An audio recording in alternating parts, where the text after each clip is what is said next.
हरे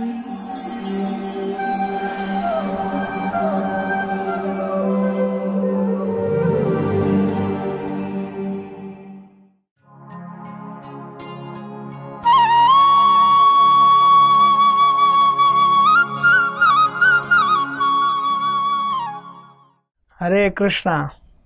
हमारा आज का विषय है, हम जितने भी प्राणी हैं 84 लाख योनियों में, जितने भी ब्रह्मा से लेकर एक चींटी तक या वृक्ष पर्यंत जितने भी हैं, जलचर, स्थलचर, नभचर, जितने भी हैं, समस्त प्राणी केवल एक ही चीज़ की कामना करते हैं, वो है आनंद की।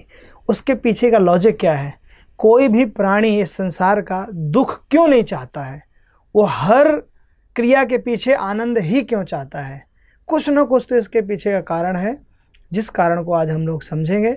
और यदि हम इसको समझ गए तो हमारी आधी भगवत प्राप्ति तो यहीं हो गई। यदि हम इस आनंद की मीमांसा को समझ गए तो सब कुछ आधा समझ गए, समझिए। तो इसलिए हमारे 84 लाख योनियों में जितने भी प्राणी हैं, केवल ये जो भटक रहे हैं, केवल एक ही चीज़ के पीछे, उस सुख के लिए। कोई भी ऐसा प्राणी नहीं है जिसकी कामना सुख की ना हो। सब व्यक्तियों के सिर अलग हैं, सब व्यक्तियों के फिंगरप्रिंट्स अलग हैं, सबके विचार अलग हैं, सबकी क्रियाएं अलग हैं, सबका देश अलग है, रूप, रंग, गुण, क्रिया सब कुछ भिन्न भिन्न है, लेकिन एक कामना सबकी समान है, वो है आनंद, वो है सुख, वो है हैप्पीनेस। सुखी होना, आनंद पाना, ये सब की एक ही है। इससे कुछ, चाहे वो हिंदू हो, मुसलमान हो, सिख हो, ईसाई हो, बौद्ध हो, जैन हो, दुनिया में इस समय जो 11 प्रकार के धर्म चलते हैं, सबका उद्देश्य यदि आप अल्टीमेटली पता करेंगे तो यही होगा, मुझे दुख ना हो, सुखी सुख हो। हाँ, सुखम में भूयात दुखम मा भूत, कि मुझे सुख मिले, दुख ना मिले। हर व्यक्ति यही तो चाहता है, लेकिन ऐसा क्यों चाहता है? क्यों हम दुख नहीं चाहते हैं? हमको कोई डंडे मार मार करके भी यदि सिखाए कि दुख चाहो, लेकिन हम नहीं चाह सकते, इसके पीछे कारण क्या है? तो आइए हम जानते हैं इसके पीछे कारण क्या है। एक छोटा सा लॉजिक आप यदि समझते हैं तो इसको आप समझ सकेंगे। बहुत साधारण जो उदाहरण है, उदाहरण के माध्यम से समझाने का प्रयास करेंगे। और ये बहुत ही सरल है और सहज है। यदि इसको समझते हैं तो कल्याण होगा। तो आप ये समझिए कि हम सारे व्यक्ति, और एक बात और जानने योग्य है कि इसका आंसर, कि समस्त जीव सुख ही क्यों चाहते हैं, दुख नहीं चाहते, इसका आंसर दुनिया के किसी भी संप्रदाय में, किसी भी धर्म की पुस्तकों में नहीं दिया गया है। केवल वेद में, विशेष रूप से वेद के तैत्तिरीय उपनिषद में और श्रीमद् भागवतम में और वेदांत सूत्र में ही इसका बहुत उत्तम प्रणाली से इसका आंसर दिया गया है और लॉजिक के साथ में दिया गया है। उसको सुनिए। तो जीव केवल आनंद चाहता है, चाहे वो कोई भी हो। इसके पीछे कारण ये है कि जो व्यक्ति जिसका अंश होता है वो उसी की कामना करता है। यदि उसका अंश नहीं है तो उसकी कामना नहीं करेगा। आप सिंपल सी बात समझिए। मान लीजिए कोई कपड़ा है, आप कपड़े को ऊपर फेंकते हैं तो वो कपड़ा उड़ कर के कहाँ आएगा? नीचे पृथ्वी पर आएगा। क्यों पृथ्वी पर आएगा? क्योंकि वो पृथ्वी का अंश है और पृथ्वी उसकी अंशी है। तो जब पृथ्वी अंशी और जो कपड़ा उसका अंश है, तो अंश जब तक पृथ्वी के साथ नहीं मिल लेता, अपने अंशी के साथ में, तब तक चुप नहीं बैठ सकता है। जैसे जल है, यदि आप जल को ऐसे गिराते हैं तो वो जो जल है वो नीचे की ओर क्यों जाता है, ऊपर की ओर क्यों नहीं जाता? क्योंकि ऊपर की ओर नहीं जाने का कारण एक ही है, क्योंकि जो जल का सारा स्रोत वो समुद्र है। समस्त जितना भी दुनिया में जल है वो समुद्र से ही आएगा। तो जल, हमारे पास जो जल है उसका स्रोत समुद्र है। तो जल को गिराने पर सदैव नीचे की ओर जाता है। क्यों? क्योंकि स्रोत समुद्र है और समुद्र उसका अंशी है जल का। तो जब तक जल अपने अंशी से नहीं मिल लेता तब तक शांत नहीं बैठ सकता। अच्छा, तीसरी बात, जैसे एक दीपक है, हम जब दीपक जलाते हैं तो दीपक को जलाने पर दीपक ऊपर की ओर ही जाता है, नीचे की ओर नहीं जाता है। क्यों? क्योंकि समस्त प्रकार की अग्नि और प्रकाश का जो स्रोत है वो सूर्य है, और सूर्य ऊपर की ओर होने के कारण से जो दीपक है अपने स्रोत सूर्य से मिलना चाहता है, इसलिए निरंतर वो ऊपर की ओर ही जाना चाहता है। इसी प्रकार से जीव भी आनंद श्री कृष्ण का अंश है। सच्चिदानंद रूपाय विश्वोत्पत्ति आदि हेतवे। तापत्रय विनाशाय श्री कृष्णाय वयम नुमः। पद्म पुराण का जो भागवत महात्म्य उसका पहला श्लोक है कि श्री कृष्ण सच्चिदानंद रूप हैं। वेद भी कहता है आनंदो ब्रह्मेति व्यजानात्, कि ये जो आनंदादेव खलुमानी भूतानि जायन्ते आनंदे न जातानि जीवन्ति। कहते हैं कि आनंद ब्रह्म आनंद है, श्री कृष्ण आनंद रूप हैं और आनंद के हम अंशी हैं, अंश हैं। तो अंश होने के कारण से प्रतिक्षण केवल और केवल हम अपने अंशी को चाहते हैं, अर्थात आनंद को चाहते हैं।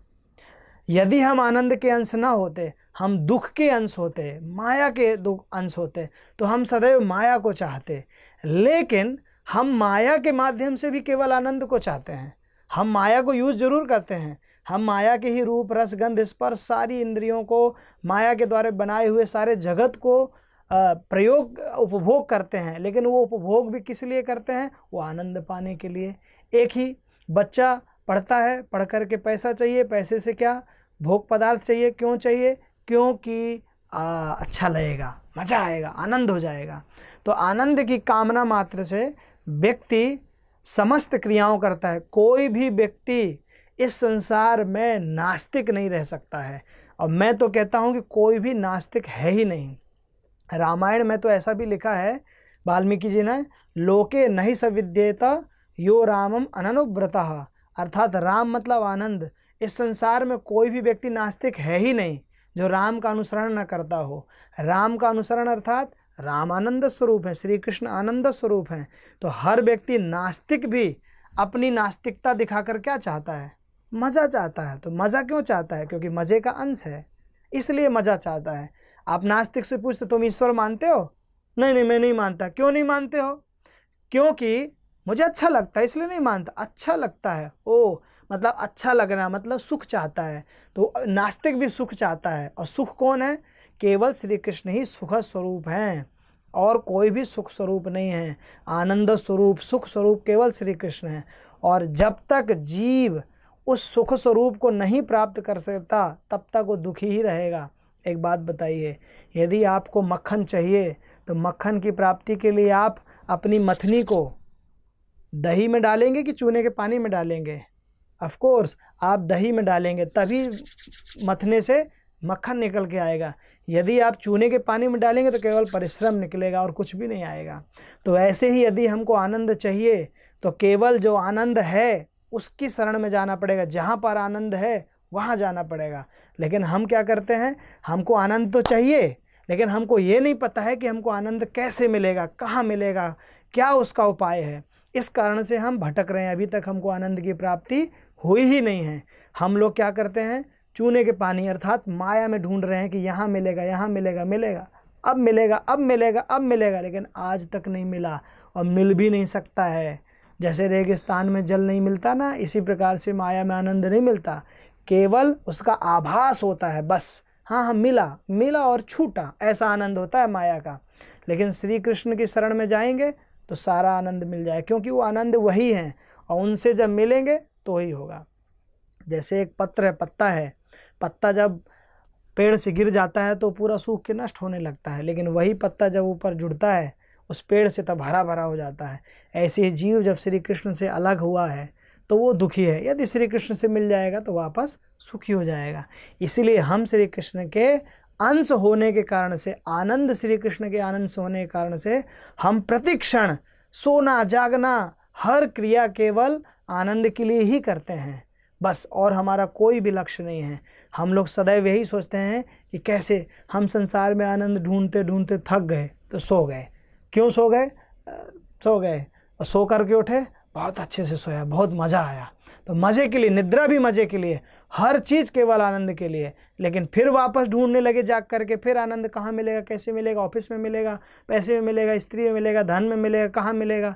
ढूंढने लगे, लेकिन नहीं मिलता है।